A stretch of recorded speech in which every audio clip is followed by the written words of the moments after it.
हरे कृष्ण। हमने देखा किस प्रकार से युधिष्ठिर महाराज ने कृष्ण को बुला भेजा और कृष्ण ने आकर के ये वो final not for the preparations of the Rajasuya to begin. राजसूय के इनिशियल पार्ट में ही युधिष्ठिर महाराज ने सारे बड़ों से आशीर्वाद प्राप्त किए, कृष्ण से आशीर्वाद प्राप्त किए, व्यास देव जी को इस पूरे राजसूय यज्ञ का मुख्य अर्चक बनाया and the thing started spreading. Sahdev सारे राजाओं को बुलाने के लिए गए, नकुल इंद्रप्रस्थ गए, हस्तिनापुर गए और सारे कुरुओं को निमंत्रण दिया। सारे कुरु आ गए, बड़े बड़े शामियाने बनाए गए और इतने मतलब वृष्णि भोज और अंधक ये सारी सेनाएं भी आ गई, कृष्ण भी आ गए।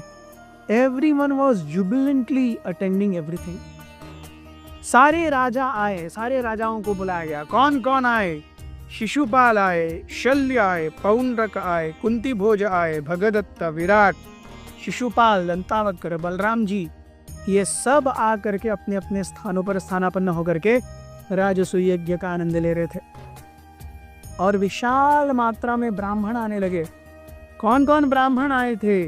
भरद्वाज, गौतम, हसीत, वशिष्ठ, विश्वामित्र, परशुराम, कश्यप, ये सब अपनी अपनी जगहों से आए इंद्रप्रस्थ में केवल राजसूय यज्ञ का भाग लेने के लिए और वहां पर वैदिक मंत्र का उच्चारण करने के लिए।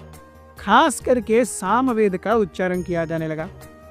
जैसे ही राजसूय शुरू हुआ और विविध देवताओं को विविध प्रकार के होम और आहुतियां अर्पण होने लगी, सारे देवता गण आने लगे। इंद्र, चंद्र, वरुण, वायु, ब्रह्मा, शिवा, ये सब आए इन पर्सन, सदेह ब्रह्मा शिव आए और वहां पर बैठ करके यज्ञ में भाग लेने के लिए और यज्ञ में भाग लेकर के आनंद लेने के लिए।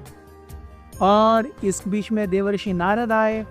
नारद देख रहे हैं कितना अच्छा अरेंजमेंट हो रहा है और कृष्ण को देख रहे हैं किस प्रकार से कृष्ण इस निरय लीला में एकदम सिंपल सेवा कर रहे हैं।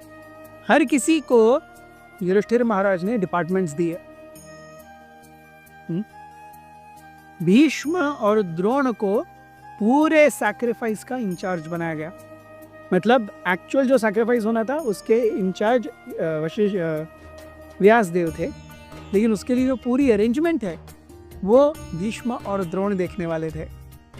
प्रसादम बनाने की सेवा भीम को दी गई, डिस्ट्रीब्यूशन की सेवा दुशासन को दी गई, अश्वत्थामा को सारे आगंतुक ब्राह्मणों के आदर आतिथ्य की सेवा दी गई। दुर्योधन को जितनी सारी जो भेंट वस्तुएं आती हैं वो भेंट वस्तुएं कलेक्ट करके रखने के लिए वो जो सिस्टम है उसका इंचार्ज दुर्योधन को बनाया गया। युधिष्ठिर क्या करने लगे? सारी चीजें ओवरसी करने लगे। विदुर पूरे राजसूय यज्ञ के चीफ ट्रेजरर बन गए। और भगवान कृष्ण क्या कर रहे हैं? भगवान ने सारे आगंतुक ब्राह्मणों के चरण कमलों को धोने की सेवा ली। इसी लॉर्ड सो हम्बल, भगवान इतने नम्र हैं, वो पूर्ण पुरुषोत्तम है, लेकिन आने वाले हर एक ब्राह्मण के चरण धोने की सेवा वो लिया है। हम देखते हैं भगवद गीता में अर्जुन की लात खाने की सेवा ली है कृष्ण ने। जब तक युद्ध चल रहा था, सुबह दोपहर शाम भगवान अर्जुन की लात खा रहे थे। So by default Krishna is a very simple person. हम कॉम्प्लेक्स हैं, इसलिए भक्ति हमें बहुत कॉम्प्लेक्स लगती है, but Krishna is a very simple person. हम देखते हैं कि नारद मुनि जब पूरे यज्ञ भाग में घूम रहे थे, उन्हें याद आया किस प्रकार से सारे जो राजा भी आ रहे हैं। नारद मुनि देख रहे हैं कि किस प्रकार से सारे जो राजा आ रहे हैं यज्ञ में भाग लेने के लिए, वो सब ये सोच रहे हैं कि अरे मैंने धन दिया है ना, इसलिए ये सब चल रहा है, वरना इसके पास कहाँ से धन है। ये उन सब की मंशा थी और इसमें इसलिए एकदम छाती तान करके आ रहे हैं। नारद मुनि ये युधिष्ठिर महाराज के सौभाग्य को देखते हुए रे भगवान कितने आत्मीयता से युधिष्ठिर महाराज को सारी चीज़ों में गाइड कर रहे हैं, खुद रिस्पॉन्सिबिलिटी ले रहे हैं, भार वहन कर रहे हैं।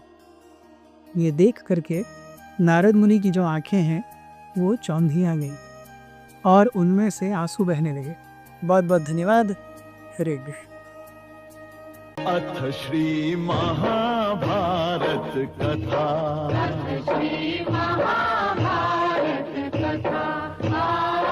महाभारत कथा